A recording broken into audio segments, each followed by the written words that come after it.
नमस्कार, सत श्री अकाल एंड गुड इवनिंग। मैं हूं आरज़ू काज़मी और आप हमेशा की तरह देख रहे हैं पॉइंट ऑफ व्यू। हमारे साथ हैं जी डॉक्टर कमर चीमा साहब। बहुत शुक्रिया सर कि आज आप आए। Thank you so much sir. Thank you. Sir, आज हम ज़रा सा ये आपसे समझने की कोशिश करेंगे। भारत के साथ हमारे टर्म्स अक्सर ही खराब रहते हैं और कश्मीर को लेकर कई बार स्टेटमेंट्स भी चलती हैं। फिर अभी रिसेंटली आपने देखा कि अटैक्स वगैरह भी हो गए। तो क्या ये बेहतर नहीं है कि पाकिस्तान जो है वो जो पहले जो हमारे आर्मी चीफ थे जनरल बाजवा साहब, उनका कहना था कि जी 10-20 साल के लिए कश्मीर को ज़रा साइड पे कर दें और इकोनॉमी जो है उसको बेहतर कर लिया जाए, बाकी जो पाकिस्तान के अपने इश्यूज हैं उसको सॉल्व कर लिया जाए, तो ज़्यादा बेहतर होगा कि हम एक स्ट्रॉन्ग कंट्री के तौर पे सामने आए और फिर जो भी हमारे डिफरेंसेस हैं उस पर बात की जाए, बजाय इसके कि हमारे पास ना पैसा है ना कुछ है, फिर भी हम हथियार जो है उसके ऊपर पैसा इधर उधर से पकड़ के खर्चा कर रहे हैं और टेंशन हमने बना के रखी है। तो ये बेहतर नहीं होगा? बहुत शुक्रिया मैडम कश्मीर 78 साल से पड़ा हुआ है। 10-20 साल क्या होता है? क्या हुआ कश्मीर के ऊपर? जंगी हुई है, लड़ाई हुई है ना। तो मैं ये समझता हूँ कि पाकिस्तान ने बड़ी कोशिशें की हैं, इंडिया को भी कुछ करना चाहिए। अगर इंडिया ये समझता है कि उनके प्राइम मिनिस्टर साहब ने 4 साल बाद इलेक्शन लड़ना है तो उस हिसाब से वो अपनी तैयारी करते रहें, ठीक है। अब फॉर एग्जांपल अगले दिन मैं शकील चौधरी साहब के शो में था जी, नवाज उन्होंने कहा जी मोदी साहब लाहौर आए, उनका पॉलिटिकल कैपिटल जो है वो खत्म हो गया था। मोदी साहब लॉस्ट द पॉलिटिकल कैपिटल, ये बड़ा एक फैशनेबल बात है। ओ भाई, नवाज शरीफ के पॉलिटिकल कैपिटल की किसी को कोई फिक्र नहीं है, उसका कोई पॉलिटिकल कैपिटल नहीं है। वजीर आजम मोदी साहब का तो पॉलिटिकल कैपिटल है, तो नवाज शरीफ का क्या है?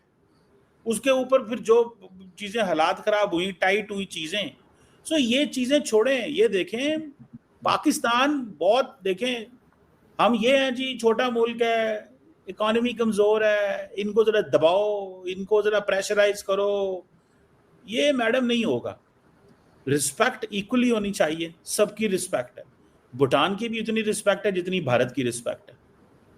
ये नहीं है, देखिए इंडिपेंडेंट सॉवरन कंट्री है, ये नेशन स्टेट सिस्टम है, इसमें सॉवरन नेशंस की इक्वल रिस्पेक्ट है, सबका एक लॉ, एक वोट है यूएन के अंदर।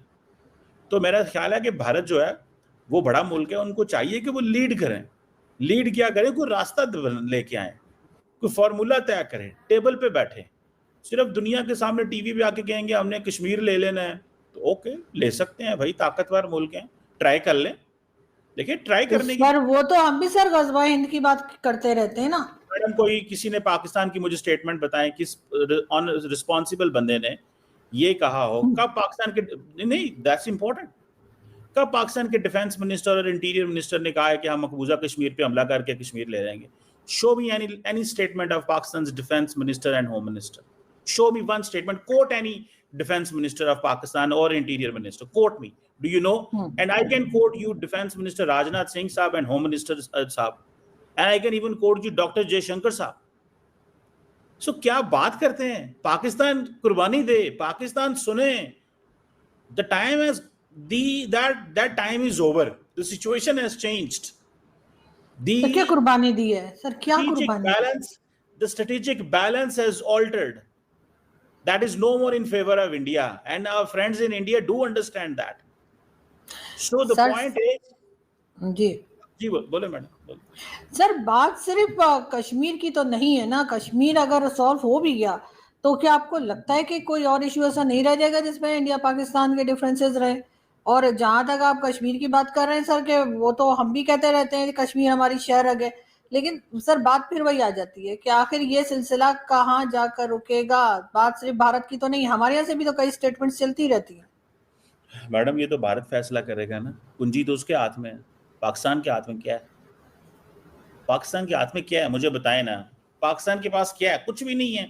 फैसला भारत ने करना है। वो कहता है मैंने नई डायलॉग करना है आपके साथ, जाओ भाग जाओ, यही कहता है ना। 11 साल से क्या कह रहा है? नई डायलॉग करना है यार, नहीं मैंने नई मीडिएशन करनी। अमेरिका का और इंडिया की लड़ाई क्या है कि डोनाल्ड ट्रंप ने मीडिएशन करवाई है, इंडिया कहता है मैंने, वो मानते ही नहीं है। आप मुझे ये बताएं मैडम, आप मुझे बताएं, भारत पाकिस्तान अमेरिका के दरमियान एक डायलॉग हुआ, आप उसमें अमेरिका ने बाहर निकल के कह दिया जी मैंने सीज फायर करा दिया 2 मुल्कों के बीच में। भारत कहता है नहीं, इन्होंने तो कराया ही नहीं है। उसके 15 मिनट बाद इंडिया कहता है हाँ जी सीज फायर हो गया है। वो कहते हैं जो हमने सीज फायर किया है वो असली सीज फायर है, जो डोनाल्ड ट्रंप ने बोला वो जाली सीज फायर। क्या बात करते हैं आप। तो ये देखिए, मेरी बात सुने, ये सारी पॉलिटिक्स है, इलेक्टोरल पॉलिटिक्स। ये सियासत है वोटों की, नोटों की नहीं। मोदी साहब फाइनेंशियली ऑनेस्ट आदमी है, खुद दोस्तों को नवाजते हैं, खुद ऑनेस्ट है, और वो दोस्त उनको पावर देते हैं और दोस्त उनके लिए पावर एक्यूमुलेट करते हैं। ठीक है, वो पावर बनाते हैं मुख्तलिफ तरीकों से, खुद साफ है फाइनेंशियली, लेकिन दोस्तों के लिए एक अच्छा एनवायरनमेंट बनाते हैं और फिर वो दोस्त उनको सपोर्ट करते हैं। बजाय इसके कि अपनी जेब में पैसा हो या अपने सिस्टम की जेब में पैसा हो, दोस्तों की जेब में पैसा हो और दोस्त आपके लिए सारा कुछ करें। सो पॉइंट है, ये है वोट। ठीक है, सो वोटों के लिए और पावर के लिए अभी प्राइम मिनिस्टर मोदी ने लाल मस्जिद में क्या हो, लाल मस्जिद कह रहा हूँ, लाल क्या किला में क्या कहा, क्या कहा, 2035 में मैं फलाना चक्रा बना दूंगा, मैं डोमेस्टिक जो है ना आयरन डोम बनाऊंगा इंडिया के लिए। ख्वाब दिखा रहे हैं लंबे, 20 साल, 10 साल, 15 साल। आरएसएस की भी तारीफें कर दी है, क्योंकि उनको पता है कि मैंने आरएसएस से जाके सपोर्ट लेनी है इस दफा, क्योंकि आरएसएस के अंदर कहा जा रहा है कि मोदी साहब 75 साल के हो रहे हैं, इनकी अब छुट्टी होनी चाहिए। मोहन भगवत साहब की स्टेटमेंट आपने पढ़ी, हमने तो नहीं ना कही। ठीक है, तो वो उनको अब आरएसएस की भी 100 साल बाद तारीफें कर रहे हैं। अब आरएसएस के मैं अब क्या बोलूं उसके बारे में, उन इंडिया का इंटरनल मामला, हमारा इसमें कोई लेन देन नहीं। हमारा मसला है कि जिसमें भारत और पाकिस्तान की चीज हो, इंटरनली वो जो मर्जी करे दें, unless it affects the foreign policy और पाकिस्तान जिससे मुतासर। सो मैडम, ये सारे का सारा जो the ball is in prime minister Modi's court. वो तो क्रिकेट नहीं खेलना चाहते, आपकी शक्ल नहीं देखना चाहते। ठीक है, तो वो बात क्या करेंगे, फेवर क्या करेंगे। तो सो सवाल ये है कि पाकिस्तान अब नहीं ऐसे करेगा कि जी नहीं, हम तो बात करना चाहते हैं, हम बहुत, we are very nice people, we are very gentle people, हम जी भारत जो हमें कहेगा हम भारत के लिए करेंगे। थिंग्स हैव चेंज्ड, मुझे जो नजर आता है, what I can smell, what I can see. मैंने इन आंखों से कुछ लोगों को देखा है और इन कानों से कुछ लोगों को सुना है जो बहुत डिफरेंट बातें कर रहे हैं। मैं नहीं नाम लेना चाहता मैंने किसको देखा और किन, वो तारक अजीज कहता था ना, देखती आंखों सुनते कानों। सो मैं नहीं नाम लेना चाहता कि किसने क्या बात की, लेकिन मैंने बहुत कुछ सुना है और मैं कांस्टेंट सुन रहा हूँ। तो that's how I can tell you the things have changed a lot. नहीं सर, खैर दोस्ती यारी तो हमने पहले भी कभी करने की कोशिश नहीं की, वरना वो जो आप रेफरेंस दे रहे थे पीएम मोदी का, के वो जो लाहौर आए थे, तो उस टाइम पर भी सर उसके बाद कारगिल कर दिया था हमने, और वो एक ब्लंडर था। इसको तो हमारे अपने लोग भी कहते हैं, भारत ही नहीं, पाकिस्तान के बहुत से ऐसे लोग जो हाई प्रोफाइल्स हैं वो तक कहते हैं जी ये ब्लंडर था पाकिस्तान की तरफ से। फिर हमारे ही प्राइम मिनिस्टर गए थे और उन्होंने जाके अमेरिका में पांव पकड़े थे कि भाई ये बंद करा दो इस जंग को जो हमसे हो गई। उसके बाद कर्नल शेर खान, जिनके स्टेचू तोड़ने के ऊपर 10-10 साल की सजाएं दी जा रही हैं लोगों को, उनकी डेड बॉडी को तो हमने ऑन ही नहीं किया था, वहीं छोड़कर आ गए थे। ये तमाम हकीकतें भी तो हैं सर। और उसके बाद जो 78 ईयर से हम जो झगड़ा करी जा रहे हैं, चाहे वो कश्मीर पे हो या किसी भी बात पे, अब उसमें देखिए कि भारत कहाँ गया। उन्होंने तरक्की की, उनकी फॉरेन पॉलिसी, उनकी इकोनॉमी सब हुई, और हम इस वक्त 45% हमारे यहाँ जो लोग हैं वो पॉवर्टी लाइन के नीचे। तो सर हमें मिला क्या ये सब करके? तो उसमें हम अपने आप को ब्लेम नहीं करें तो किसको करें? देखिए, भारत से हमें कोई प्रॉब्लम नहीं हुआ, हमें प्रॉब्लम हुआ है अफगानिस्तान वाली साइड से, जो बात माननी चाहिए। कि हमें प्रॉब्लम क्या था कि अफगानिस्तान में तालिबान बनाने पड़े अमेरिका और सऊदी अरब के कहने के बाद, on the demand of America and Saudi Arabia. ऐसी है ना मैडम? एंड देन वो तालिबान बन गए और वो हमारे मुआशरे में आ गए और हम 80s तक we were very good, and then फिर उसके बाद तबाही उतर गई, and then we became an intolerant, और मुआशरा, मसाजिद और सारी चीज़ें, जिहाद एंड एवरीथिंग।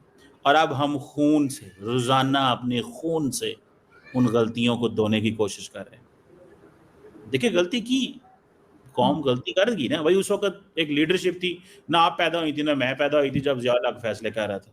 तो हमें तो नहीं पता था कि आज से 40 साल बाद इस खित्ते में क्या होगा मैडम। 1980-82 में हमें तो नहीं पता था कि यार ये 70 में 75 में क्या अगले 50 साल बाद एज मैन। और आप बात कर रहे होंगे पाकिस्तान के अंदर अगस्त 2025 में तो क्या होगा। तो गलतियां भाई। उसके बाद ये भी नहीं पता था कौन सा जनरल पावर में होगा, तब तो ये जितने जनरल 4 स्टार हैं, अभी 3 स्टार हैं, ये तो तब इनको तो दे वर लाइक किड्स थे, इनको तो पता ही नहीं था क्या हो रहा है। So the question is so simple, हमने गलतियां की, उनकी गलतियों की सजाएं हम भुगत रहे हैं, फिर रोजाना हम उन लोगों से लड़ रहे हैं और अपने जवान भी शहीद करा रहे हैं, अपने अफसर भी शहीद करा रहे हैं, अपनी आवाम को भी शहीद करवा रहे हैं। तो ये एक प्रोसेस साइकिल है, गुजर जाएगा। अब उम्मीद की जाती है चीजें बेहतर हो जाएंगी। BLA के ऊपर अमेरिका ने पाबंदी लगा दी है, तो सर उसकी सिग्निफिकेंस है, लेकिन सर ये तो कई चीजों के ऊपर, कई लोगों के ऊपर इससे पहले भी अमेरिका पाबंदी लगाता रहा है, या कह लिए उनको टेररिस्ट भी बोलता रहा है, चाहे वो हाफिज सईद हो या कोई हो, क्या फर्क पड़ा है? पाकिस्तान में तो वो लोग उसी तरह से आराम सुकून से रह रहे हैं, तो ये BLA क्या कंट्रोल हो जाएगी सिर्फ टेरर ऑर्गेनाइजेशन बोल देने से? मैडम ऑर्गेनाइजेशन अपनी जगह पे शायद रहेगी, लेकिन उसके जो फाइनेंसर्स एंड सपोर्टर्स एंड अबैटर्स होते हैं उनको फर्क पड़ता है।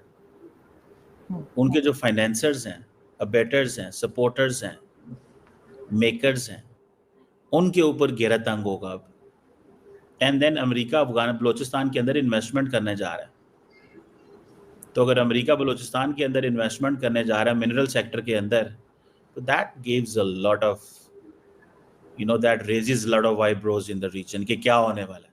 So those who are supporting and abetting these non-state actors, they will have, अगर उधर वहाँ पे किसी अमेरिकी को कोई कुछ हो गया, तो फिर बात तो मतलब जाएगी ना, हर रोज बंदे के घर तक जाएगी। जहाँ पे आपको पता है उधर कनाडा में निजर और पन्नू के मसले में बातें कहाँ तक पहुंची हैं, तो अमेरिकी तो अपने बंदे के मसले मसाइल को ढूंढ लेते हैं। तो मुझे ऐसा लगता है कि ये चीज़ें, थिंग्स विल बी गुड। हम चाहते हैं कि अमेरिका इसमें इन्वेस्टमेंट करे, हम चाहते हैं कि और बड़ी ताकतें आईएम इन्वेस्टमेंट करें, और आ रही हैं। And by few years, in couple of years, just year and half, आपकी मिनरल जो है वो बाहर निकल रही हैं, जा रही हैं, उनकी एक्सपोर्ट शुरू हो जाएगी। लेकिन सर ये ख्वाब तो हमने CPC के टाइम पर भी दिखाया था 12 साल पहले। मैडम वो ऑलरेडी जस्ट वो एक और चीज थी। वो उस वक्त देखिए दो चीजें आपकी हुई थी madam, we have to agree on this. One, आपका रोड इंफ्रास्ट्रक्चर बन गया इस वक्त Balochistan, that connects the entire upper Punjab और नॉर्थ का जितना भी गिलगित बल्तिस्तान KP का जो रोड इंफ्रास्ट्रक्चर है, चाइना तक जाने वाला रोड इंफ्रास्ट्रक्चर मौजूद है CPEC की वजह से। सेकेंड, एनर्जी इंफ्रास्ट्रक्चर, बिजली, that infrastructure is there. That is why Pakistan is dedicating 2000 megawatt for crypto mining के लिए। Okay, so the point is कि वो दो चीजें मौजूद हैं, बिजली मौजूद है, रोड इंफ्रास्ट्रक्चर मौजूद है। What we need is we are offering the word the mineral sector में लेके आ रहे हैं, ठीक है। So mineral sector क्या है? देखिए दो चीजें थी, अब मिनरल्स हम एक्सट्रैक्ट करेंगे एंड देन इंटरनेशनल मार्केट में बेच देंगे, अनटिल एंड अनलेस कि हम उसके अंदर वैल्यू एडिशन कर सकें, कि $1 अरब की चीज़ हम $5 अरब में बेच सकें, वो हमें टाइम लगेगा। लेकिन for few years this is going to change the narrative, और उसमें ये है कि वो इंडस्ट्रियलाइजेशन इज सेपरेट थिंग जो आप बात कर रही हैं। So what was suppose to happen was कि after road and energy infrastructure, it should have been the industrial infrastructure with which things would have gone for export to the rest of the world. वो हम नहीं कर सके, उसमें challenge आया, immediate challenge है Chinese को, पाकिस्तानियों को, सबको। लेकिन जो मैं भी आपको बात बता रहा हूँ, it is a different thing, it's a mineral sector जिसने जो पहाड़ों से निकलना, और वहाँ पे Australian and Canadian companies already invest कर चुकी हैं, दे हैव ऑलरेडी, वो बैठी हुई हैं वहाँ पे बलोचिस्तान। ये नहीं, मैं वो नहीं कह रहा, उन्होंने पैसे लगा दिए हुए हैं, वो काम कर रही हैं। अभी जो 3-4 महीने पहले अप्रैल में एक मिनरल कॉन्फ्रेंस हुई थी इस्लामाबाद में, ठीक है, उसमें वो सारी कंपनीज जो उस वक्त बलोचिस्तान में काम कर रही हैं वो आई थी, और बाकी कंपनीज जो हैं वो भी आ रही हैं या आएंगी, या उनके अपने इंटरेस्ट और शेयर्स हैं।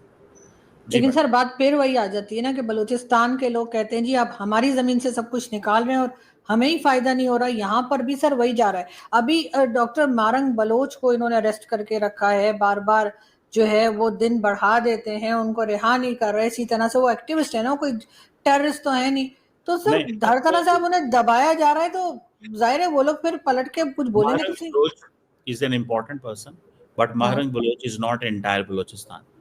Everyone is important everywhere.